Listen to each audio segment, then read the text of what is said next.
எப்படி இருக்கீங்க? நம்ம சேனலில் வீடியோஸ்லாம் பார்க்குறீங்களா? சப்போர்ட் பண்ணுங்கள், லைக் ஷேர் கமெண்ட்லாம் பண்ணுங்கள்.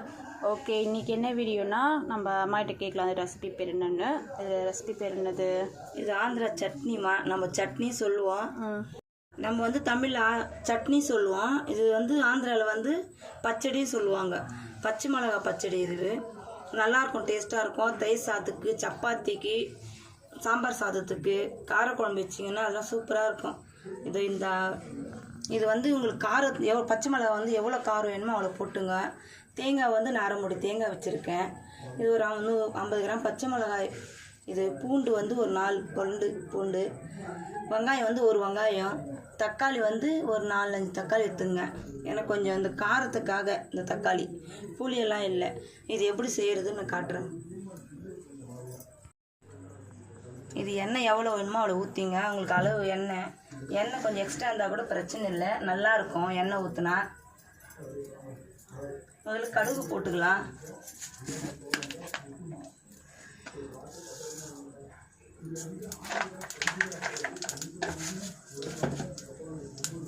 கடுகு போடணும். கடுகு கொஞ்சம் பொரிஞ்ச உடனே வெங்காயம் போடணும்.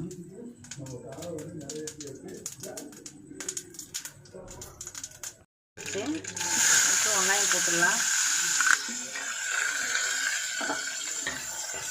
வெங்காயம் போட்டுனா கொஞ்சம் நல்லா வதங்கணும். கண்ணாடி பதமும் வந்தால் போதும். இது எனக்கு தெரிஞ்சது நான் செய்கிறேன்ப்பா. உங்களுக்கு தெரிஞ்சால் கமெண்ட் சொல்லுங்கள்.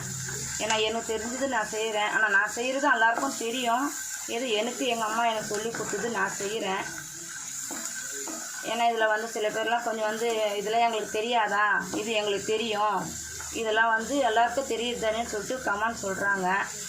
அது சொல்கிறாங்கன்னு சொல்லிட்டு நான் வீடியோ போடாமல் இருக்க மாட்டேன், நான் போடுவேன். எனக்கு தெரிஞ்சது நான் தான் செய்கிறேன். இந்த பச்சடி உங்களுக்கு தெரிந்தால் கமெண்டில் சொல்லுங்கள். இது ஆந்திரா பச்சடி, எங்கள் அம்மா செய்வாங்க. இது வதங்கணுன்னா காட்டுறப்பா.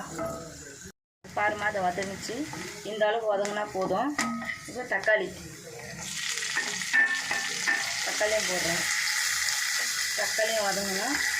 தக்காளி வதங்குற வரைக்கும் இந்த தேங்காயும் பச்சை மிளகாவும் மிக்சியில் போட்டுடலாம். இது கொஞ்சம் வதங்கிட்டு இது ஒரு பக்கம். உப்பு போடல, இன்னும் உப்பு போடணும். இது மிக்சியில் போட்டு ஃபஸ்ட்டு தேங்காய் போட்டு நல்லா குறன்னு அடிச்சுட்டு அதுக்கப்புறம் பச்சை மிளகாய் போடுங்க. ரொம்ப இந்த மாதிரி குறன்னு இருக்கணும். இந்த குறன்னு இந்த பச்சை மிளகாய் போட்டுக்கணும். பெருசாக இருக்குது, அதெல்லாம் 2ஆக உடச்சி போட்டுக்கிறேன். போட்டு இது அம்மிக்கல்ல உரல் இருந்தால் போட்டு இடித்தா நல்லாயிருக்கும் இந்த பச்சடி. ஏன்னா எனக்கு என்கிட்ட இல்லை, அம்மிக்கல் இல்லை, அதனால் மிக்சியில் போடுறேன். ரொம்ப மிஸ்ஸியாக இருந்தால் கூட ஒன்றும் பிரச்சனை இல்லை. கொஞ்சம் குறன்னா அந்த பச்சடி நல்லா சூப்பராக இருக்கும். அரைச்சிட்டு உங்களாட காட்டுறேன். பாருங்கம்மா, இது இந்த அளவுக்கு வதங்கினா போதும், அவ்வளோதான். தேவையான அளவு உப்பு போட்டுக்கிறேன். உங்களுக்கு எவ்வளோ தேவையோ அவ்வளோ போட்டுங்க. நான் கம்மியாக தான் போட்டுக்கிறேன்.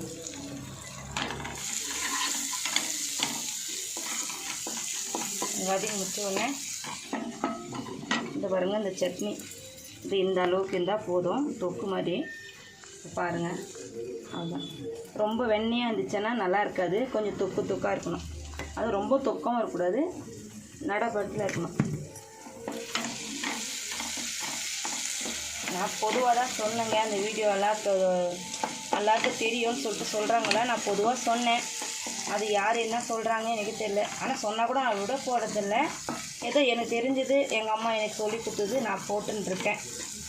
இந்த சட்னி திருப்பி சொல்கிறேன். ஏன்னாக்கா நல்லா கமெண்ட் பண்ணுறாங்களவா, அது உங்களுக்கு எது பிடிச்சிருந்தா சொல்லுங்கள். இது நல்லா இருக்கா, நீங்கள் செஞ்சு பாருங்கள். சிம்பிள் தான் இது.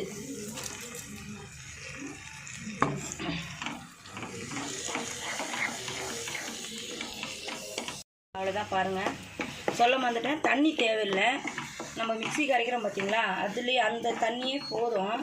இது தண்ணி தேவையில்லை. ஒரு 2 நிமிஷம் இந்த மாதிரி வதக்கினா போதும், அவ்வளோதான். இந்த பச்சடி நல்லாயிருக்கும், ஆந்திரா பச்சடி. சிம்பிள் தான். செஞ்சு சாப்பிட்டு பாருங்கள். திருப்பியே சொல்கிறேன், தயிர் சாதம் காரக்குழம்பு, சாம்பாருக்கு, ரசம் சாதத்துக்கு இதெல்லாம் சூப்பராக இருக்கும், நல்லாயிருக்கும். சாப்பிட்டு பாருங்கள். வாங்க சாப்பிட்லாம்.